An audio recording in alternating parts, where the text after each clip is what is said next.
If you're a fan of Max Payne franchise, you might have heard that Max Payne 1 has adaptive difficulty system that increases the difficulty of the game if the player goes too well.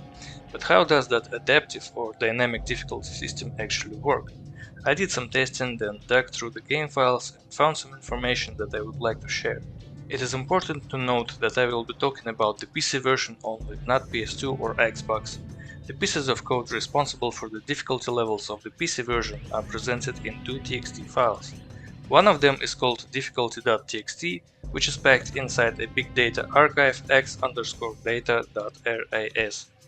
And this is how it looks like. First of all, I would like to mention that the dynamic difficulty only exists for the fugitive difficulty, which is the first and lowest difficulty level of the game. Hardboiled, Dead on Arrival and New York Minute also have the exact lines of code, but the values that the game can take are identical, so no matter what you do, the game difficulty will always stay on the same level. Fugitive, however, is a different story, so let's look at the lines of code more carefully. Save game limit is responsible for the amount of saves per level.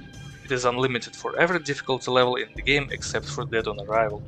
Intermediate levels refers us to one of the next blocks of code, so we will look at it later. Health gain from a painkiller is always the same for any difficulty level, and it means each painkiller restores 20% of Max's maximum health. Next we have this block of code that is supposed to heal Max after loading a save if the player dies too often.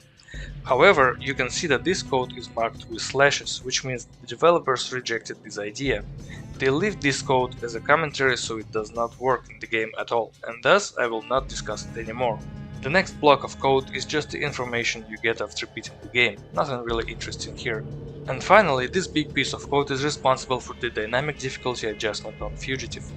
First, we can see that it's divided into three blocks, namely minimum, default and maximum. However, keep in mind that we still have this line of code here.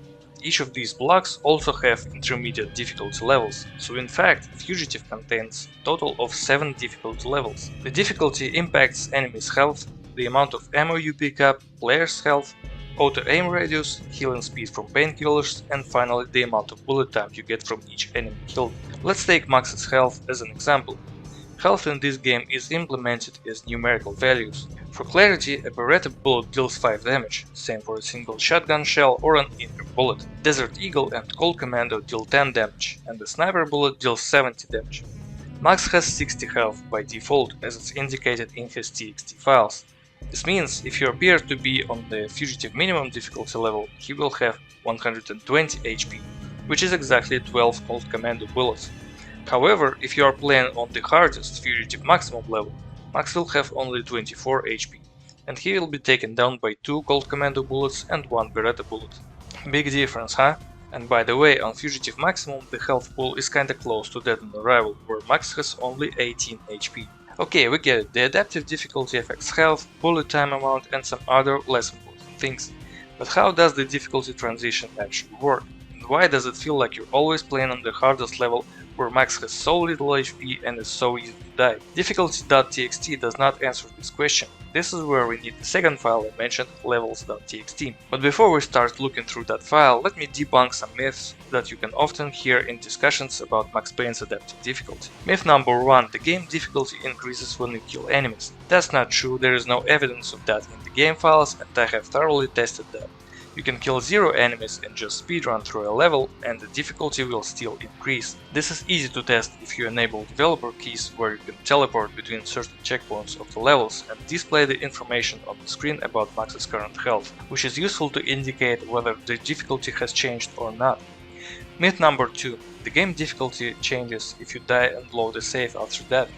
This is not entirely correct. While dying does affect the dynamic difficulty, it only changes the values when you finish a chapter and go to the next one. For example, you beat Roscoe Street Station and go to Live from the Crime Scene. No matter what you did on Roscoe Street Station, the difficulty changes will only apply Live from the Crime Scene. Myth number 3, 4 and 5. The adaptive difficulty system is bugged and does not work properly on modern PCs. It just scales up the difficulty every time instead of increasing and decreasing it depending on the player's actions. Another variation of that myth is that the dynamic difficulty does not work properly unless you wait and watch for the entire animation of Max dying. or that you have to go to the main menu and load the save from there instead of pressing E or F9 during the death screen.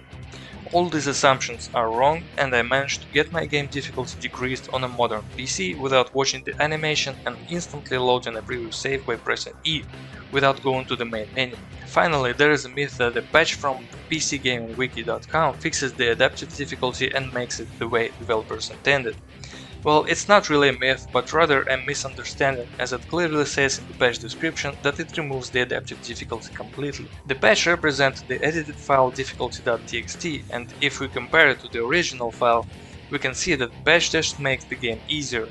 It keeps all the parameters affected by difficulty on the default values, which means the player has more health, more bullet time, bigger radius of auto-aiming and less enemy health. Is it what developers actually intended? Not really sure. Let's get back to the file I mentioned earlier, levels.txt. It contains information and parameters of each level in the game, and each level has this block of code tagged difficulty.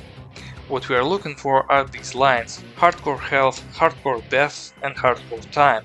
Hardcore health is always either 200 or 300% for every level.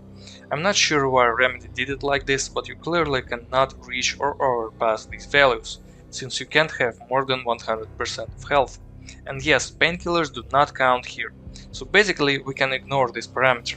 Hardcore deaths and hardcore time are the parameters that are responsible for scaling up the difficulty. Hardcore deaths is usually 1, 2 or 3, but for some levels it can be 4 or even 6. Hardcore time varies significantly from chapter to chapter. Biggest hardcore time is 900 seconds, which is equal to 15 minutes. So basically it means that if you die a few times and don't rush through a chapter, you get your difficulty variable the same, it will not increase.